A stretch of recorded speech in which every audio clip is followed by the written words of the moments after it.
Joe, with the news of you continuing in your role as interim manager being confirmed this week, how special of a feeling is it for you? Yeah, it was great. Obviously, I'm grateful for the opportunity, first and foremost. I think I owe a lot of credit to the players for that, in terms of the way they've conducted themselves, not just in terms of the games. Obviously, we've been on the end of a couple of difficult results, but in terms of their attitude and application day to day, I can't ask any more from them, and I'm confident over time we're heading in the right direction in lots of different ways. From the club to back me in that way, obviously, is an honour, because it's my local club. It means a lot to me, and regardless of how much longer it is, I'm going to give it every ounce of my soul to do it correctly, to do it the best I can, and it certainly won't be from the lack of trying. So I'm excited, but as I've said, it's not about me. I want to win games for this football club as quick as possible, but more importantly, I want to help this club develop what the new ownership want in terms of a model. That doesn't happen overnight. It's a day-to-day process, which I want to play a big part in. So yes, Saturday's the most important thing, but I think there's some things we can be excited about going into the future as well. The boys are facing an extremely tough side in Fylde tomorrow. What's the preparation been like this week for the game? Brilliant as a training week. Approached it really, really well. We've had some really good sessions, high intensity, and just trying to evolve the way we play and trying to add bits from all three games and trying to turn it into a complete 90-minute performance at the top end of this division against a very good side. Craig Barnes gone in, done a great job. They've got some very experienced players. Obviously, they're one of the fancied sides to go and get promoted, but what a great opportunity for us to go and be competitive, because we know we've got a very capable squad here, and if we get to our level, we're very, very capable of getting a result. So it's about us, it's about what we do, and if we're the best version of ourselves tomorrow, we'll give it a good go. Charlie Wilson is an exciting prospect in defence who obviously signed on loan yesterday. How pleased are you to have him as part of the team?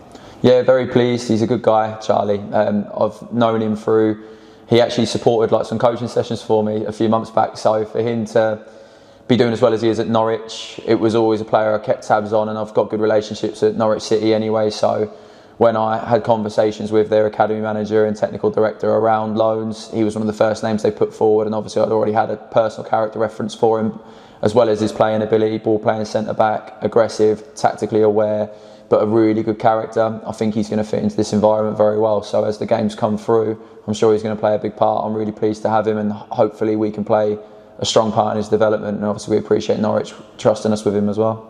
We have a very busy run of games coming up. How much of a test will it be for the lads? Massive. All of us. It's going to be tricky, but that's this league. You always get your little run of Saturday, Tuesday, and it's here big style. Some long journeys, Tuesday nights under the lights, but that's what it's all about, and that's why part of the message this week was, yes, I think in terms of the league we've only won 1 in 6 or 1 in 7, which we feel is way below our level. So we've not been flying for a little while, and we feel, yes, we probably should have had more points than we have got. We haven't. That's reality. So you have to look forward. And we've had one block of 10 games, we've reviewed it. Now we enter the next block of 10 from Saturday onwards. But you've got no time to be disappointed because there's another one around the corner. But more importantly, there's a great opportunity to build some momentum. And for us, hopefully a positive result. Saturday rolls into the next one, but as I keep saying, sound like a broken record, they're a very capable group. We're getting players back from injury, which is massive. In terms of our fitness levels, we're in a good place. In terms of the culture, environment, we're in a really good place. So that one result will spin this very quickly, and I'm excited for the game tomorrow. It's the next opportunity, the next chance, and we'll do our best to take it with both hands. Finally, how important is this game tomorrow? I know you've already touched on it, but is it important to kind of lay down a marker at home? I think for me, it's more laying down a marker in terms of performance. And if our performance levels are where we know they can be, then we've got every chance in any game we go into. And of course, for the supporters who have been excellent as well in a really tricky period that we've had to navigate, they've stuck with this group, and I implore them to keep doing that, because we need you. Yes, we're young. Yes, we make mistakes, but they care and they give it everything they've got, so we need them. Yes, of course, it's an important game to try and get 3 points, because every game we want to win, and that's the mentality. But for me, it's about getting our performance levels where they need to be.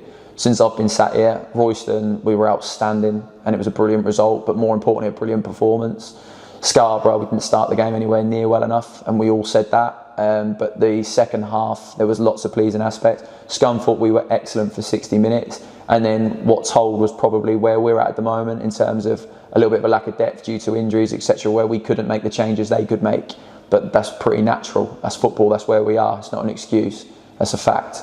But if we can take the first 60 minutes where we were excellent against a very, very good side, coupled with the last half an hour of Scarborough, somewhere in there put together, there's a 90-minute performance. And that's what we're going to try and do tomorrow. And if we do that, we won't be far away.